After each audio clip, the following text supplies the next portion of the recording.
అమెరికాలో జరిగే అధ్యక్ష ఎన్నికలపై ప్రపంచమంతా ఆసక్తిగా ఎదురుచూస్తుంది. ఎన్నికలు దగ్గర పడుతుండటంతో అభ్యర్థుల ప్రసంగాలు, చర్చలతో అక్కడి వాతావరణం వాడివేడిగా మారింది. ఈ హడావిడిలోనే ఇప్పుడు అక్కడ ఓ తెలుగు అమ్మాయి పేరు హాట్ టాపిక్ గా మారింది. ఆమె Usha Chilukuri. US vice president పదవికి రిపబ్లిక్ పార్టీ అభ్యర్థిగా జేడీ వాన్స్ పేరు నామినేట్ అవ్వడంతో ఒక్కసారిగా ఆయన భార్య ఉషా చిలుకూరి పేరు అమెరికాలో మారుమోగుతోంది. వాన్స్ తెలుగుంటి అల్లుడంటూ న్యూస్ వైరల్ అవుతుంది. దీంతో భారత మూలాలు ఉన్న ఉషా చిలుకూరి పేరు ప్రాధాన్యత సంతరించుకుంది. పైగా ఆమె భర్త విజయం కోసం అమెరికాలోనే కాదు, ఇండియాలోనూ మద్దతు పెరుగుతుంది. ఇంతకీ ఉషా ఎవరు? ఆమె సొంతూరేది? అమెరికాలో ఏం చేస్తుంది? అక్కడ ఎన్నికల్లో ఆమె ప్రభావం ఎంతుంది? ఆమె ప్రత్యేకతలేంటో తెలుసుకుందాం. అమెరికాలో పుట్టి పెరిగిన తెలుగమ్మాయి ఉషా చిలుకూరి. ఆంధ్రప్రదేశ్ లోని కృష్ణా జిల్లా పామూరికి దగ్గరలోని సాయిపురం ఆమె పూర్వీకుల స్వస్థలం. తల్లిదండ్రులు రాధాకృష్ణ, లక్ష్మీలు. 1980లోనే అమెరికాకు వచ్చేశారు. తండ్రి రాధాకృష్ణ క్రిష్ చిలుకూరిగా అందరికీ పరిచయం. ఆయన ఏరోస్పేస్ ఇంజనీర్. తల్లి Lakshmi molecular biology, biochemistry field లో ఎక్స్పర్ట్.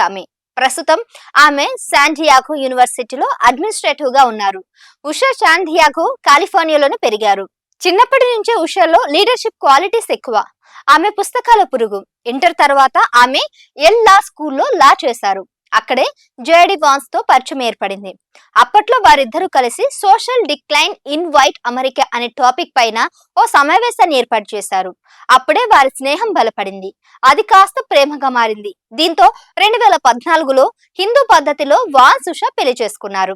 జేడీ వాన్స్ ఉషా చిలుకూరికి 2 అబ్బాయిలు, 1 అమ్మాయి. ప్రస్తుతం ఒహాయోలోని సిన్సినాటిలో వీరుంటున్నారు.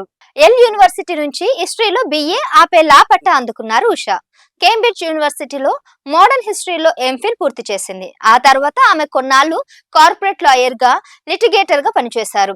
అంతేకాదు 2 సుప్రీంకోర్టు చీఫ్ జస్టిస్లకు లా క్లర్క్ గా విధులు నిర్వహించారు. ఆ సమయంలోనే ఆమె ఎన్నో సివిల్ కేసులను వాదించారు. Supreme court advocacy clinic, media freedom and information access clinic, Iraqi refugee assistance project లోనూ ఆమె పనిచేశారు. ప్రెజెంట్ నేషనల్ లీగల్ ఏజెన్సీలో లిటరేటర్ గా ఉన్నారు ఉషా. కేంబ్రిడ్జ్ లో ఉన్నప్పుడు ఉషా లెఫ్ట్ వింగ్, లిబరల్ గ్రూపులతో కలిసి పనిచేశారు. 2014లో ఫస్ట్ టైం డెమోక్రటిక్ పార్టీ కార్యకర్తగా తన పేరును నమోదు చేసుకున్నారు.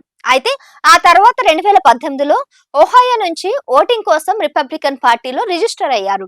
తన భర్త వాన్స్ కు రచనలో సాయం అందించడమే కాదు, రాజకీయాలను ఉషా ఎప్పుడు సపోర్టివ్ గానే ఉన్నారు. 2016, 2022 సెనెట్ క్యాంపెయిన్ లో ఆమె సహకారం ఎంతో ఉంది. వాన్స్ పొలిటికల్ కెరియర్ ను తీర్చిదిద్దడంలో ఉషాది కీలక పాత్ర అని చెప్పక తప్పదు.